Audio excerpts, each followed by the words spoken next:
Tony Dwyer is here. He's chief equity strategist at Collins Stewart. Hundreds of financial institutions and hedge funds read Tony's research. We welcome him to the close on Street Smart. Tony, thanks for joining us. You are bullish. I am, Matt. I'm listening to the show, and it's terrific. We're listening to the Fed's guidance on what inflation, unemployment, and the economy is going to look at that was just revised up in the first quarter. So if you look at the most recent track record, not that mine's perfect, but I think we've got to be careful not to follow what the current economic data is talking about and look at what the forward indicators of the economic data are, which is driven by interest rates, the steepness of the yield curve, and inflation expectations, which have been coming down, actually.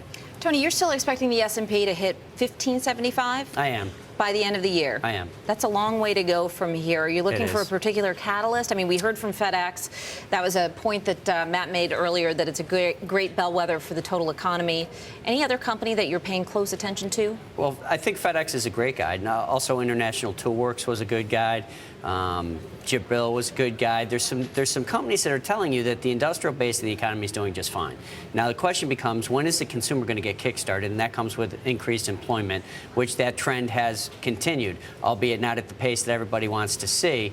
There is higher income. There is more spending. And when you actually look at it on a real basis, from the end of the recession to now, the recovery from the real consumption has been the same as the last two cycles. So our case is that there's not so many unique things about this cycle that people talk about.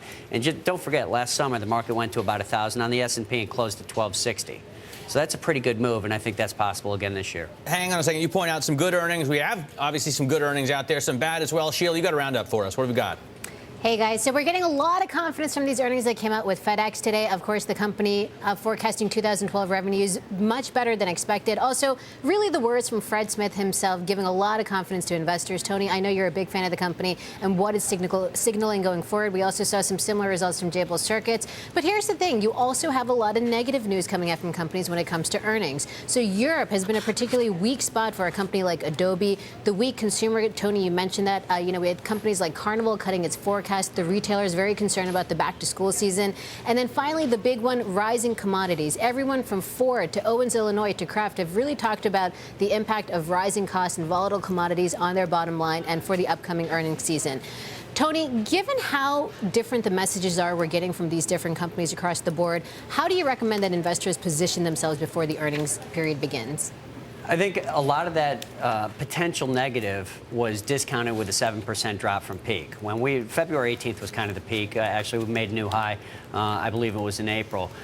But the market's down 7% from peak in anticipation that the slower economic activity is going to translate into weaker earnings growth. And you're absolutely right. There has been a mixed message. At the current valuations, you don't need to make the case that the economy is booming. That actually is the opposite of what you want to make. You want to make the case that it's just something near normal and that the trajectory is higher. At the end of the day, the market correlates most directly with the direction of earnings, not the rate of change of earnings. So these fluctuations, ultimately, as long as earnings go up, the market goes up, and it's weathering these storms in the middle of an economic cycle that you get to have the opportunity. When the yield curve is this steep and earnings are going up, it's not whether you buy, it's where you become more aggressive. And our view is on these intermediate-term pullbacks where you get greater than 5% corrections, you got to be a buyer unless you think you're going into recession. Hey, Tony, it's Adam down here on the floor. I understand what you're saying about focus on the direction, not the magnitude. But look, earnings for this year going into next year expected to grow about 7%, and yet your target for the S&P is up about 25%. So 7% versus 25%, it's kind of tough from getting the one to the other. How do you justify it? Well, I'm not sure it's 7%. The bottom-up consensus number, according to Thomson Reuters, is almost $100. So our number that we're using is 105. In the last cycle, you had 17 consecutive quarters of underestimating 12-month forward estimates by at least 5%. We're only in our fourth. So, we're the bottom-up consensus. Those people calling the companies and analyzing each of the companies is suggesting $99.80 in earnings for 2011. We still think that's a little bit too low. Just like last summer, we thought that the $78 estimate was too low. That came in at 84. It's just human nature. You come out of a recession, the last thing you're going to do as a corporate chieftain is guide higher, especially with so much uncertainty around Europe and the interest rate environment. I got to ask, you make some good points about we've just gone through this slowdown in Japan. We've got the floods in Mississippi, tornadoes sweeping through the Midwest, and still 2% growth. I mean, it's pretty phenomenal considering all of those incredible headwinds, not to mention what's going on in Europe, the brakes being put on in China, et cetera. But you made your 1575 target 4 weeks ago, and since then we had 3 down weeks. How hard was it? As we're getting closer to 1260, were you concerned? I'm always concerned, but at the end of the day, you either believe in what you do or you don't. And a lot of what I do is I try not to base it on my own personal opinion, because frankly, who cares what my opinion is? I try to base it on historical precedent and what has proven to work for the equity market. It was just as painful last summer, believe me, when it looked like a double dip was in the cards and there were guys out saying there's a 99% chance of a recession last year. And at the end of the day, you have not had a recession without an inverted yield curve based on the 210 But you spread. had Ben Bernanke riding to the rescue, and he's not going to do that this time, right? He said he's going to do what it takes based upon the estimates. The guy we had a Fed chairman write an op-ed piece in the Washington Post telling you to take risk less than a year ago. You think he switched his mind?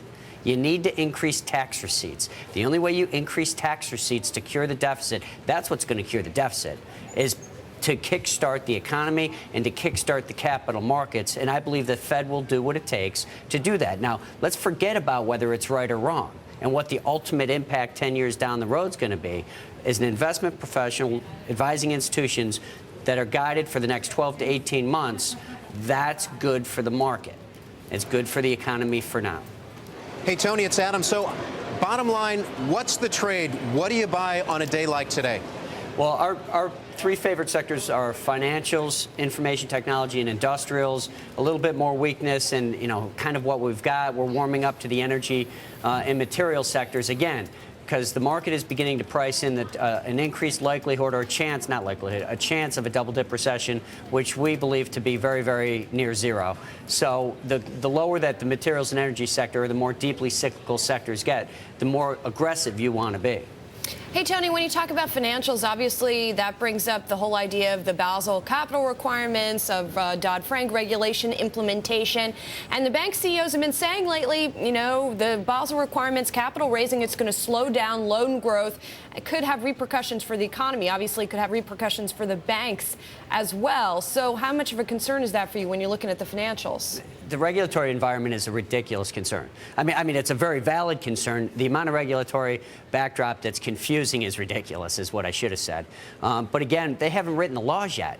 How are you going to implement something where you haven't written the law yet?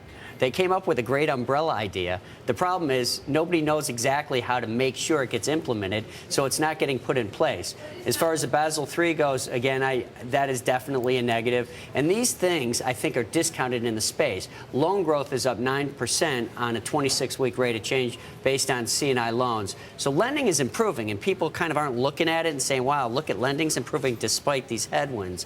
I want to buy financials when the yield curve's steep, loan demand is improving, and banks are willing to lend, and they're improving in their willingness to lend. Again, it may not be the quote-unquote trade that's great made for TV, but it's what I'm advising the institutions is the best course of action. I wonder what else you like. I mean, those are a couple of calls that take some serious conviction, right? The 1575 and Indeed. Financials here, but you see some other guys making them contrarian calls. What else do you like as far as sectors? What do you think is going to be the strongest, offer the strongest returns this year? I think the financials will. And again, to not bet on the financial markets and the financials is basically at this valuation to make the double dip case. Because they've been pressed down so hard. And honestly, so that may be one of the worst calls I've ever made over the course of the last 2 months. We turned positive on the financials last October, early November, and it really outperformed going into the beginning of this year, and now it hasn't because of the potential risk of the regulatory environment. But when you look at the fundamental backdrop, that should improve for the stock price going into the end of the year. Got it. Tony, thanks so much for joining us. Tony Dwyer there from Collins Stewart.